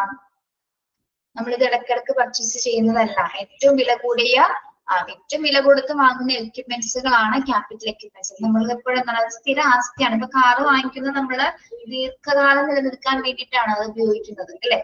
അതേപോലെ തന്നെ ഹോസ്പിറ്റലിലെ ക്യാപിറ്റൽ പർച്ചേസ് എന്ന് പറയുമ്പോൾ എന്താണ് വില കൂടിയ ലോങ് ടേം യൂസസിന് ഉപയോഗിക്കുന്ന മേജർ ഓപ്പറേഷൻസ് കൈകാര്യം ചെയ്യുന്ന വില കൂടിയ ഏറ്റവും വില കൊടുത്ത് വാങ്ങുന്ന സാധനങ്ങളാണ് ക്യാപിറ്റൽ എക്യുപ്മെന്റ്സ് എന്ന് പറയുന്നത്. ഹോസ്പിറ്റലിനെ സംബന്ധിച്ചിടത്തോളം ഏറ്റവും കൂടുതൽ നമ്മൾ പൈസ ചെലവഴിക്കുന്നത് അതിനാണ്. അതോടൊപ്പം തന്നെ നോൺ റിപ്പീറ്റേറ്റീവ് പർച്ചേസ് ആണ്. വീണ്ടും വീണ്ടും ഇടയ്ക്കിടയ്ക്ക് പർച്ചേസ് ചെയ്യാൻ പറ്റില്ല. ഹോസ്പിറ്റലിലെ മെയിൻ കാര്യങ്ങൾ ഇത്തരം എക്യുപ്മെന്റ്സ് ഉപയോഗിച്ചിട്ടായിരിക്കും അതിന്റെ മെയിൻ ഓപ്പറേഷൻസ് നടക്കുന്നത്. ഇനി ഒരു ഫിനാൻഷ്യൽ ടേംസിൽ ഇതിനെ പറയുന്ന മറ്റൊരു പേരാണ് എന്ത് ക്യാപിറ്റൽ എക്യുപ്മെന്റിന് നമ്മൾ പറയുന്ന മറ്റൊരു പേരാണ് ഫിക്സഡ് അസറ്റ് എന്ന്. ഓക്കെ, ഇത് വായിച്ചു നോക്കിയേ, വായിച്ചു നോക്കാമോ?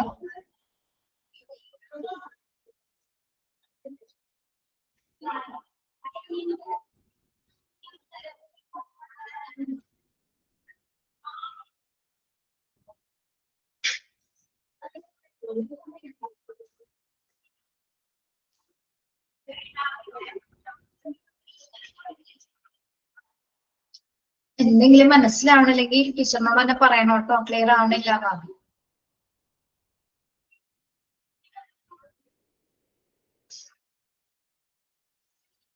ഓക്കെ,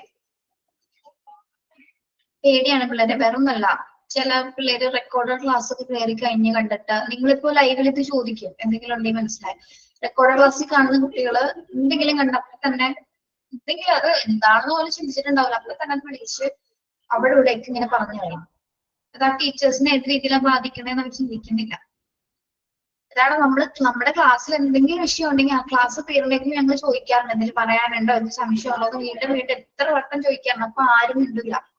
ഓക്കെ, ചില ലൈവ് ക്ലാസ്സിലെ കുട്ടികളും ചെയ്യാറുണ്ട് കേട്ടോ. ലൈവ് ക്ലാസ്സിലും ഇതേപോലെ പറ്റുന്നുണ്ട്. നിങ്ങൾക്ക് അറിയാമല്ലോ, ഞങ്ങൾ ഓരോന്നും എടുത്തിട്ട് പിന്നെയും ചോദിക്കും ക്ലിയർ ആയോ ഇതന്നെയല്ലേ ചോദിച്ചുകൊണ്ടിരിക്കുന്നത്, മനസ്സിലായി പറയണോട്ടാ തന്നെ പറഞ്ഞിട്ടുണ്ടെന്ന് മാക്സിമം ചോദിച്ചിട്ടാണ് ക്ലാസ് എടുക്കുന്നത് അല്ലെ. നിങ്ങളെല്ലാട്ടോ പറഞ്ഞത്, ബാക്കിയുള്ള കുട്ടികളെ പറഞ്ഞ. ഓക്കെ,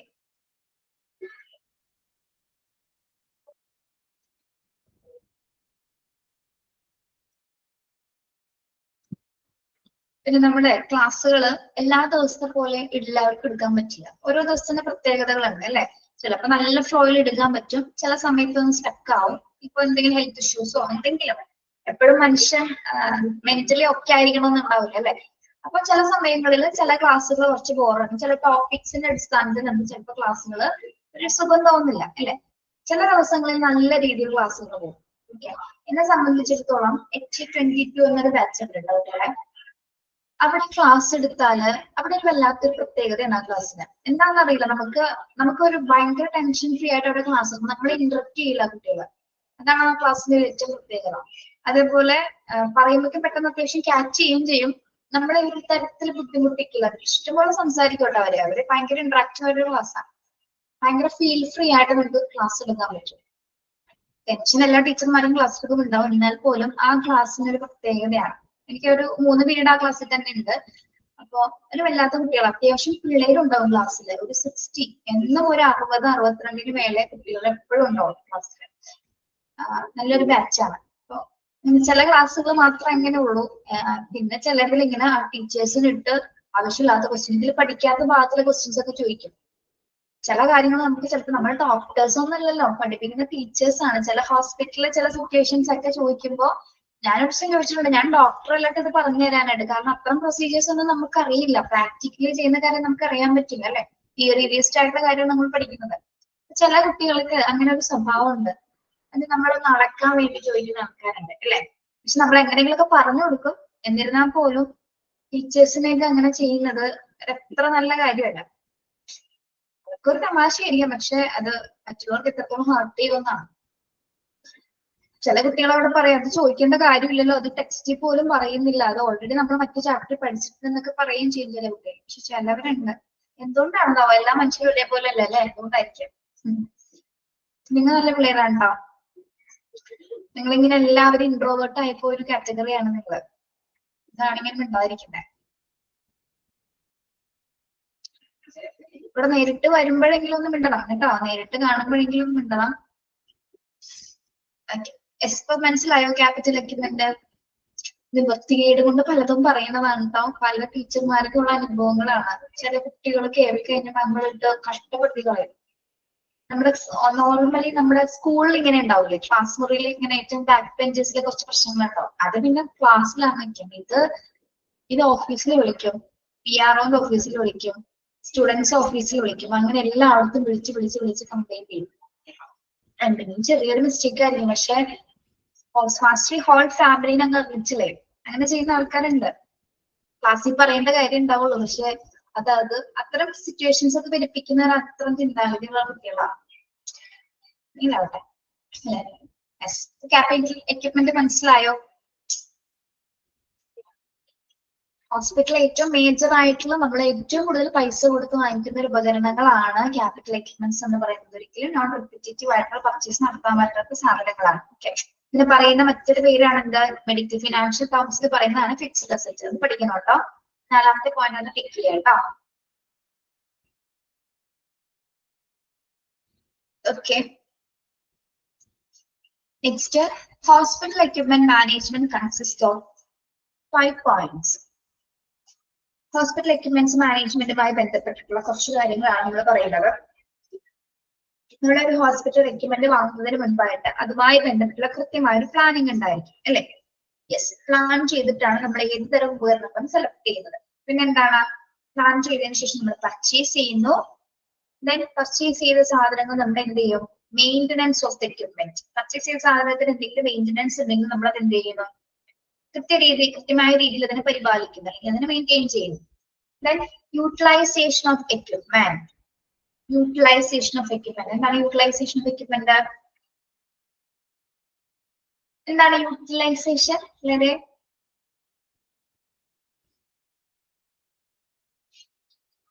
യൂസ് അല്ലെ? യെസ്, നമ്മൾ വാങ്ങിച്ച ഉപകരണങ്ങൾ നമ്മളെ എക്യുപ്മെന്റ്സ് നമ്മൾ യൂസ് ചെയ്യുന്നു. ഓക്കെ, ദെൻ യൂസ് ചെയ്തതിനു ശേഷം എന്താണ്, ഡിസ്കാർഡിങ് ഓഫ് എക്യുപ്മെന്റ്. യൂസ് ചെയ്തതിനു ശേഷം ഉപയോഗിക്കാൻ പറ്റാണ്ടാവുമ്പോൾ നമ്മൾ എന്ത് ചെയ്യും, ഡിസ്കാർഡ് ചെയ്യും, അല്ലെങ്കിൽ ഡിസ്പോസ് ചെയ്യും, അല്ലെങ്കിൽ നമ്മൾ സ്കാർപ്പിന് കൊടുക്കും. അത് അതിൻ്റെതായ രീതിയിൽ അല്ലെങ്കിൽ നിർമ്മാർജ്ജനം ചെയ്യും. ഓക്കെ, റീയൂസ് ചെയ്യാൻ പറ്റുന്നതാണെങ്കിൽ എന്ത് ചെയ്യും, റീയൂസ് ചെയ്യും, അല്ലെ?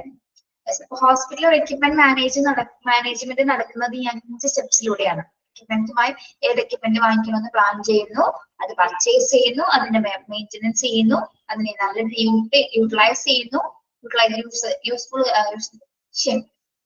ഉപയോഗത്തിന് ശേഷം നമ്മൾ അതിനെ ഡിസ്കാർഡ് ചെയ്യുന്നു.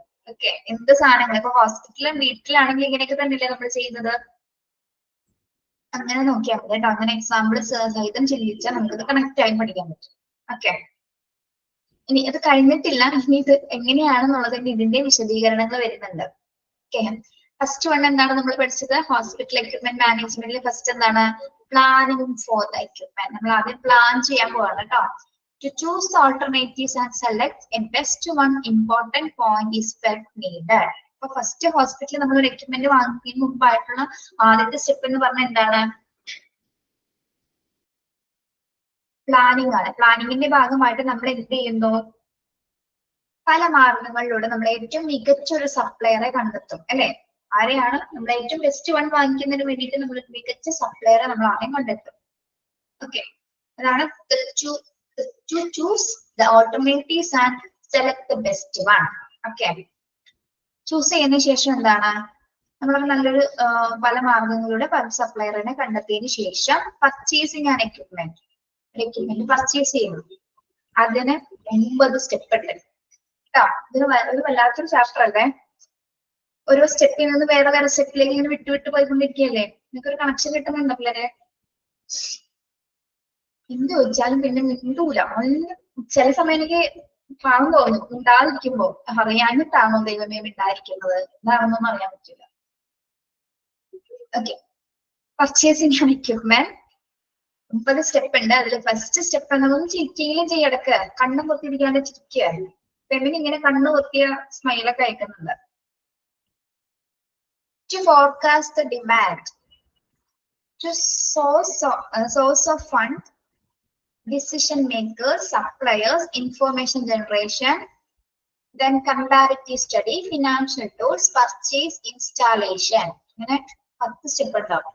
9 നമ്മൾ കൊടുത്തിരിക്കുന്നത് 10 സ്റ്റെപ്പ് ആണ് കേട്ടോ. ഇല്ല, ഒരു ക്ലാരിറ്റി ഉണ്ട്. പർച്ചേസ് ആൻഡ് ഇൻസ്റ്റാളേഷൻ ഒരുമിച്ചാണ് കേട്ടോ. 10ാമത്തെ അല്ല, പർച്ചേസ് ആൻഡ് ഇൻസ്റ്റാളേഷന്റെ ലാസ്റ്റത്തേൽ ഒരുമിച്ചാണ്. ഇതാണ് 9 പോയിന്റ്സ്. ഓക്കെ, ഫസ്റ്റ് നമ്മൾ ഒരു ഹോസ്പിറ്റലിലെ ക്യാപിറ്റൽ എക്യുപ്മെന്റ്, ഏറ്റവും വില കൂടിയ ഒരു ഉൽപ്പന്നം വാങ്ങിക്കുന്നതിന് മുൻപായിട്ട് ഫസ്റ്റ് നടക്കുന്നത് എന്താണ്? To forecast demand. എന്താണ് ടു ഫോർകാസ്റ്റ് ഡിമാൻഡ് എന്ന് പറയുന്നത്? നമ്മള് ക്യാപിറ്റൽ എക്യുപ്മെന്റ് വാങ്ങിക്കുന്നത് ഏറ്റവും വില കൊടുത്തിട്ടാണ് അല്ലെ. അപ്പൊ നമ്മൾ ആദ്യം ശ്രദ്ധിക്കേണ്ട കാര്യം എന്താണ്? അത് ശ്രദ്ധിക്കേണ്ട ഒരു കാര്യം എന്താണ്? ആവശ്യങ്ങൾ നമ്മൾ മുൻകൂട്ടി കാണുന്നത്. എത്ര ദീർഘകാലത്തേക്ക് ഇത് ആവശ്യമാണ് അല്ലെ, എത്ര രൂപ ഇതിന് ചിലവാകും അല്ലെ, അതിന് വേണ്ടിയിട്ട് നമ്മളത് ആ ഒരു ഡിമാൻഡ്, എത്രത്തോളം പൈസ ഇതിന് ആവശ്യമായിരിക്കുമെന്ന് നമ്മൾ ആദ്യം ഫോർകാസ്റ്റ് ചെയ്യും. ഫോർകാസ്റ്റ് ചെയ്യുന്ന എന്താണ്? അതിനെ മുൻകൂട്ടി കാണാണ്. നമ്മൾ നേരത്തെ ഇന്നലെ പറഞ്ഞ പോലെ സ്വർണത്തിന്റെ വില നമ്മൾ മുൻകൂട്ടി കണ്ട് നേരത്തെ സാധനങ്ങൾ വാങ്ങിച്ചിട്ടില്ലേ, അതേപോലെ തന്നെ ഇതിനിപ്പോ നമ്മൾ വാങ്ങിക്കാൻ പോകുന്ന എക്യുപ്മെന്റ് 2 വർഷം കഴിഞ്ഞ് ഇതിന് ഡബിൾ ആണ്, ഇനി ഇരട്ടി വില കൂടുമെന്ന് നമുക്ക് അറിയാൻ പറ്റും. അപ്പൊ അതിനാൽ തന്നെ എന്താണ്, നമ്മളത് വാങ്ങിക്കുന്ന സമയത്ത് നല്ല രീതിയിൽ ആലോചിച്ചിട്ടാണ്. ഇപ്പൊ ഈ പ്രൈസ് ആണെങ്കിൽ 2 വർഷം കഴിഞ്ഞാൽ എന്താണ്, ഇതിലും കൂടുതൽ പൈസയാവും നമ്മൾ ചിന്തിക്കും. അപ്പൊ ആവശ്യങ്ങളെല്ലാം തന്നെ നമ്മൾ മുൻകൂട്ടി കണ്ടതിന് ശേഷമാണ് ഒരു ക്യാപിറ്റൽ എക്യുപ്മെന്റ് നമ്മൾ സെലക്ട് ചെയ്യുന്നത്. ഓക്കെ, ഇനി നമ്മുടെ ആവശ്യങ്ങൾ നമ്മൾ മുൻകൂട്ടി കണ്ടു. ഇനി എവിടെ നിന്നാണ് നമ്മൾ ഇത് വാങ്ങിക്കാനുള്ള പൈസ അല്ലെ? Source of fund. Hospital equipment വാങ്ങിക്കാനായിട്ടുള്ള സോഴ്സ് ഓഫ് ഫണ്ട് ഉണ്ട്. ഏതൊക്കെയാണ് സോഴ്സ് ഓഫ് ഫണ്ട് എന്ന് പറയുന്നത്?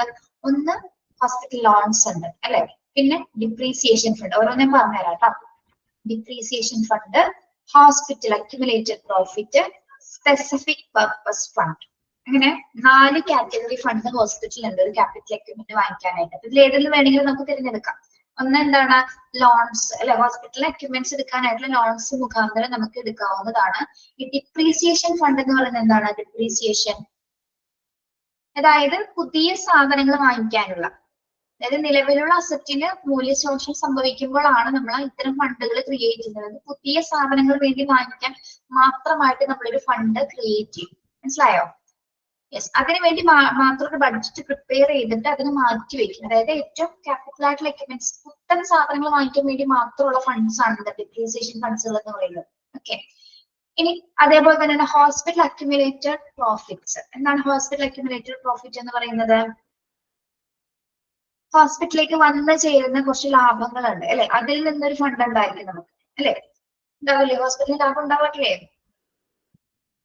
ഹോസ്പിറ്റലിൽ വന്നു ചേരുന്ന ഒരു പ്രോഫിറ്റിൽ നിന്ന്, അതായത് ഹോസ്പിറ്റലിൽ വന്നു ചേരുന്ന ലാഭത്തിൽ നിന്നുള്ള ഒരു ഫണ്ട് ഉണ്ടായിരിക്കും. ഓക്കെ, അതിൽ നിന്ന് വേണമെങ്കിൽ നമുക്ക് പർച്ചേസ് ചെയ്യാം. പിന്നെ എന്താണ്? Specific purpose fund. എന്തായിരിക്കും സ്പെസിഫിക് പർപ്പസ് ഫണ്ട് എന്ന് പറയുന്നത്? ഇപ്പൊ നമ്മളെ സ്കൂളൊക്കെ നോക്കുകയാണെങ്കിലേ, നമ്മള് സ്കൂള് അല്ലെങ്കിൽ എഡ്യൂക്കേഷൻ സംവിധാനത്തില് സ്കോളർഷിപ്പിന് വേണ്ടി മാത്രമാണ് നമ്മൾ പൈസ വാങ്ങി വെക്കാറുണ്ട്. കുട്ടികളുള്ള സ്കോളർഷിപ്പിന് വേണ്ടി മാത്രം. എക്സാമ്പിൾ പറഞ്ഞാൽ ടീച്ചർ. ഓക്കെ, അതായത് സ്പെഷ്യൽ പർപ്പസസിന് മാത്രമായിട്ട് മാറ്റി വെക്കുന്ന പൈസകളാണ് അല്ലെ. അത് അതിന് വേണ്ടി മാത്രമേ നമ്മൾ വിനിയോഗിക്കുകയുള്ളൂ. ഓക്കെ, അപ്പൊ അതാണ് എന്താ, സ്പെഷ്യൽ പർപ്പസസിന് വേണ്ടി മാത്രം ഉപയോഗിക്കുന്നത്. ഹോസ്പിറ്റലിൽ നീക്കി വെച്ചിരിക്കുന്ന ഒരു എമൗണ്ട് കാറ്റഗറിയാണ് എന്താ, സ്പെസിഫിക് പർപ്പസ് ഫണ്ട് എന്ന് പറയുന്നത്. Okay, yes. ഓക്കെ, അപ്പൊ ഏത് സോഴ്സിലൂടെയാണ് നമ്മൾ ക്യാപിറ്റൽ എക്യുപ്മെന്റ് വാങ്ങിക്കുന്നത് നമ്മൾ ആദ്യം സെലക്ട് ചെയ്യുന്നത്. ഏതൊക്കെ സോഴ്സസ് ആണ് ഫണ്ടിലുള്ളത്? ലോൺസ് ഉണ്ട്, ഡിപ്രീസിയേഷൻ ഫണ്ട് ഉണ്ട്, ഹോസ്പിറ്റൽ അക്യുമുലേറ്റഡ് പ്രോഫിറ്റ് ഉണ്ട്, സ്പെസിഫിക് പർപ്പസ് ഫണ്ട്. ഏതെങ്കിലും നിന്നായിരിക്കും സെലക്ട് ചെയ്യുന്നത്. ഏത് സോഴ്സ് ആണെന്ന് അനുയോജ്യമായിട്ടുള്ള ഏതാണോ നമുക്ക് ഇവിടെ പറ്റുന്നത്. ഇപ്പൊ ഹോസ്പിറ്റലിൽ ചിലപ്പോൾ അധികം ലാഭം അല്ലെങ്കിൽ നമുക്ക് അത് എടുക്കാൻ സാധിക്കില്ല. പിന്നെ എന്താണ്? ലോൺ എടുക്കാൻ പറ്റും. പിന്നെ അല്ലെങ്കിൽ സ്പെസിഫിക് ആയിട്ട് മാറ്റി വെച്ചിട്ടുള്ള ഫണ്ടുകൾ ഉണ്ടെങ്കിൽ അതിൽ നിന്ന് എടുക്കും. അപ്പൊ ഏതാണെന്നുള്ളത് ആ ഒരു സമയത്ത് നമ്മൾ സെലക്ട് ചെയ്യും. ഓക്കെ, നമ്മൾ പഠിച്ചുകൊണ്ടിരിക്കുന്നത് എന്താണ്? ക്യാപിറ്റൽ എക്യുപ്മെന്റ് പർച്ചേസ് ചെയ്യുന്നതിനുള്ള സ്റ്റെപ്പുകളാണ്. ആദ്യം എന്താണ്? നമ്മൾ അതിന്റെ ഡിമാൻഡ് ഫോർകാസ്റ്റ് ചെയ്തു. പിന്നെ സെക്കൻഡ് സ്റ്റെപ്പ് എന്താണ്? ഏത് സോഴ്സിൽ നിന്നാണ് നമ്മളത് വാങ്ങിക്കാൻ പോകുന്നത്. ഓക്കെ, മൂന്നാമത്തെ എന്തായിരിക്കും? Decision makers, top management, administrator, HOD, materials manager, finance manager, biomedical engineer. Okay, source of fund തിരഞ്ഞെടുത്തതിന് ശേഷം ഇവിടെ ഡിസിഷൻസ് എടുക്കുന്നത് ആരായിരിക്കും? ഈ എക്യുപ്മെന്റ് വാങ്ങിക്കാൻ വേണ്ടി, ക്യാപിറ്റൽ എക്യുപ്മെന്റ് പർച്ചേസ് ചെയ്യാൻ വേണ്ടി തീരുമാനം എടുക്കുന്നത് ആരാണ്? ടോപ്പ് മാനേജ്മെന്റ് ആണ് അല്ലെ. Hospital top management, administrators, head of the department, materials manager, finance manager and biomedical engineer. ഇവരാരെങ്കിലൊക്കെ ആയിരിക്കും. ഇവരാണ് ഡിസിഷൻസ് എടുക്കുന്നത്. ക്യാപിറ്റൽ എക്യുപ്മെന്റ്സ് പർച്ചേസ് ചെയ്യുന്നതിനെ കുറിച്ചിട്ടുള്ള തീരുമാനം അല്ലെങ്കിൽ അന്തിമ തീരുമാനങ്ങൾ എടുക്കുന്നത് അവരായിരിക്കും. ഓക്കെ, മനസ്സിലായോ?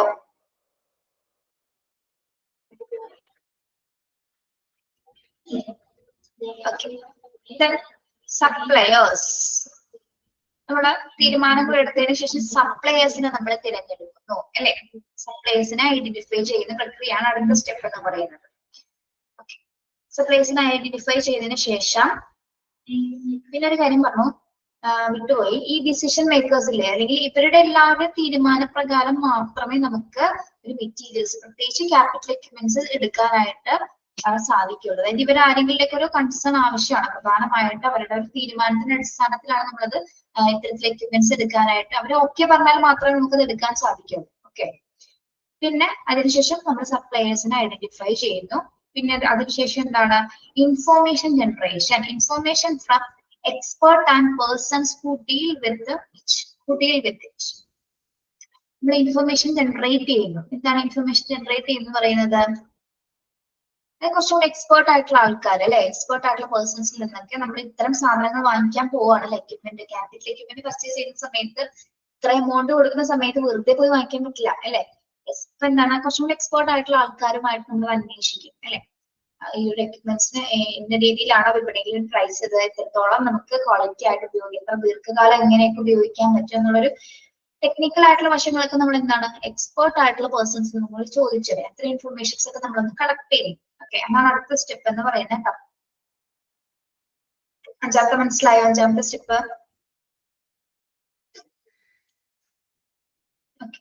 ഇനി അടുത്ത നമ്മൾ എന്ത് നോക്കും? Is the instrument helpful to our institution. നമ്മൾ വാങ്ങിക്കാൻ പോകുന്ന ഈ ഒരു ക്യാപിറ്റൽ എക്യുപ്മെന്റ് നമ്മുടെ ഹോസ്പിറ്റലിന് ഉപകാരപ്രദമായിരിക്കുമോ എന്ന് നമ്മൾ ചിന്തിക്കും അല്ലെ. യെസ്, അതും കൂടി അവിടെ ആലോചിക്കുന്നുണ്ട് കേട്ടോ. എന്താണെങ്കിൽ പോലും എന്താണ് ഏത് ക്യാപിറ്റൽ എക്യുപ്മെന്റ്സ് ആണ് നമ്മുടെ ഹോസ്പിറ്റലിന് അത് ഹെൽപ്ഫുൾ ആണോ എന്ന് കൂടി നമ്മൾ അവിടെ ഒന്ന് ചിന്തിക്കണം. Okay. Then comparative study and comparing the quotations. പിന്നെ നമ്മൾ കരാറുകളുമായ അടിസ്ഥാനത്തില് ഏത് കൊട്ടേഷൻസ് ആണ് നമുക്ക് അനുയോജ്യമായതെന്ന് കൃത്യമായിട്ട് നമ്മളവിടെ ചൂസ് ചെയ്യുന്നു. ഓക്കെ. അതിനുശേഷം ഫിനാൻഷ്യൽ ടൂൾസ്. കരാറ് ചൂസ് ചെയ്യുന്നതിന് ശേഷം എന്താണ് ഫിനാൻഷ്യൽ, അതായത് അതുമായി ബന്ധപ്പെട്ട ബഡ്ജറ്റ് കോസ്റ്റിംഗ് ഒക്കെ നമ്മൾ അറേഞ്ച് ചെയ്യും. ഓക്കെ. ദെൻ പർച്ചേസിംഗ് എന്താണ്? അതായത് ഇവിടെ ബഡ്ജറ്റ് കോസ്റ്റിംഗ് ഉദ്ദേശിക്കുന്നത് നമ്മൾ എത്ര രൂപയ്ക്ക് അത് നമുക്ക് വാങ്ങിക്കാൻ പറ്റും. ഒരു ഓൾറെഡി ഒരു കരാറ് നമുക്ക് കിട്ടി, അപ്പൊ അത് എത്ര രൂപക്ക് നമുക്കത് വാങ്ങിക്കാൻ പറ്റും എന്നൊക്കെയാണ് ഫിനാൻഷ്യൽ ടൂൾസിൽ നമ്മൾ ആ ബഡ്ജറ്റ് മാറ്റി വെക്കുന്നത്. ഓക്കെ. ബഡ്ജറ്റ് മാറ്റി വെച്ചതിന് ശേഷം ഓക്കെ ബഡ്ജറ്റ് ഒക്കെ റെഡിയായി. അതിനുശേഷം നമ്മൾ എന്ത് ചെയ്യുന്നു? Purchase and installation. സാധനം ക്യാപിറ്റൽ എക്യുപ്മെന്റ് നമ്മൾ വാങ്ങുന്നു അല്ലെ, പർച്ചേസ് ചെയ്യുന്നു. പർച്ചേസ് മാത്രം ചെയ്താൽ മതിയോ? അത് ഇൻസ്റ്റാൾ ചെയ്യണ്ടേ?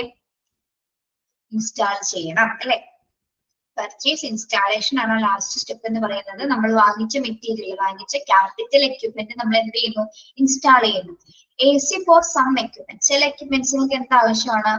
AC ആവശ്യമാണ്. എയർ കണ്ടീഷൻ ചെയ്ത റൂമിൽ മാത്രമേ നമുക്ക് ചില എക്യുപ്മെന്റ്സ് ഇൻസ്റ്റാൾ ചെയ്യാൻ പറ്റുള്ളൂ. പ്രത്യേകിച്ച് MRI സ്കാനിങ് എന്ന് പറയുന്ന മെഷീൻസ് ഒക്കെ എന്താണ് എയർ കണ്ടീഷൻ ആയിട്ടുള്ള റൂംസിലാണ് നമ്മൾ ചെയ്യുന്നത്. ഓക്കെ. അതിന് വേണ്ട സ്പേസ്, ഇത്രയും വലിയ ഉപകരണങ്ങൾ വെക്കാനുള്ള സ്പേസ്. പിന്നെ അത് protective measures like rough wall of X-ray. പ്രത്യേകിച്ച് നമുക്കറിയാം എക്സ്റേ റൂംസിനെ സംബന്ധിച്ചിടത്തോളം എന്താണ് റഫ് ആയിട്ടുള്ള വാൾസുകൾ. നമ്മൾ റേഡിയോളജിയിൽ പഠിച്ചിട്ടുണ്ട് അല്ലെ. അതിന്റെ പ്രത്യേകതകൾ എന്തൊക്കെയാണെന്ന് റേഡിയോളജി ഡിപ്പാർട്ട്മെന്റ്സിന്റെ പ്രത്യേകിച്ച് എക്സ്റേ റൂംസിന്റെ ഒക്കെ നമുക്ക് ഇത്രയും തിക്നെസ് ഉള്ള വാൾസുകളൊക്കെ ആവശ്യമാണ്. അപ്പൊ ഇനഫ് ആയിട്ടുള്ള സ്പേസ് കൂടി നമുക്ക് ഇൻസ്റ്റാൾ ചെയ്യാനായിട്ട് അവിടെ ഉണ്ടായിരുന്നു. അതെല്ലാം കൂടി അറേഞ്ച് ചെയ്തിട്ടായിരിക്കണം നമ്മൾ ഓൾറെഡി ഇതൊക്കെ പ്ലാൻ ചെയ്യുന്നത്. ഓക്കെ.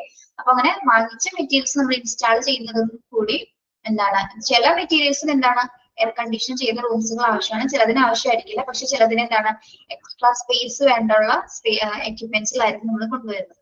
ഓക്കെ. അപ്പൊ അതോടുകൂടി എന്താണ് ഒരു സ്റ്റെപ്സ് അവിടെ അവസാനിക്കുകയാണ്. പർച്ചേസ് ക്യാപിറ്റൽ എക്യുപ്മെന്റ് പർച്ചേസ് ചെയ്യുന്ന സ്റ്റെപ്സുകളാണ് നമ്മൾ പഠിച്ചത് കേട്ടോ. ഒന്ന് ടീച്ചർ വേഗം പറയാം. ഒന്ന് നമ്മളത് എങ്ങനെയാണെന്നൊന്ന് ഫോർകാസ്റ്റ് ചെയ്യുക, എത്രത്തോളം പൈസ വരും എന്നുള്ളതൊരു നമ്മളതൊന്ന് മുൻകൂട്ടി കാണും. അതിനുശേഷം ഏത് സോഴ്സിൽ നിന്ന് നമ്മളത് വാങ്ങിക്കണമെന്ന് തീരുമാനിക്കുന്നു.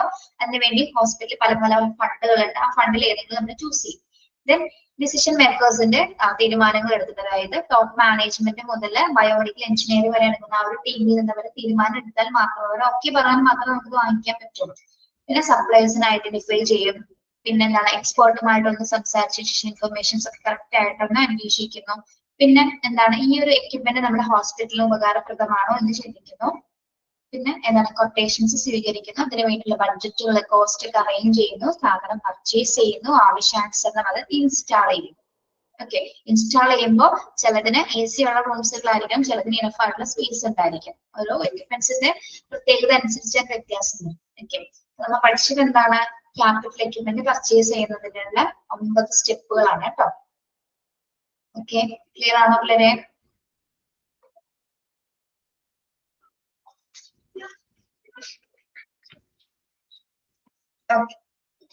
Okay, thank you. Have a nice day.